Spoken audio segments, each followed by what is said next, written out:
Today, we are going to show you how to install Defender Series Pro on your phone. Start by removing the case from the holster, if applicable. Now, peel away and remove the outer slipcover from the shell.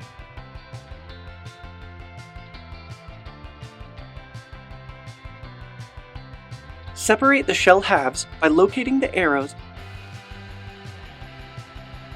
and releasing each snap along all four sides.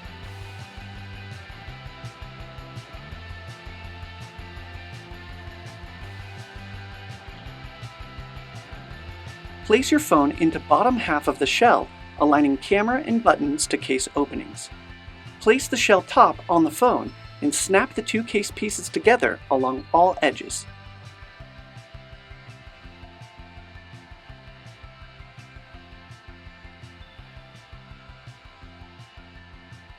Complete the case by wrapping the slipcover around the shell.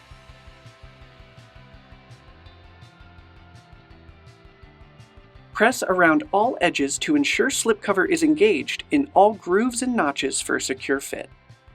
That's it! Your phone is protected and ready to go.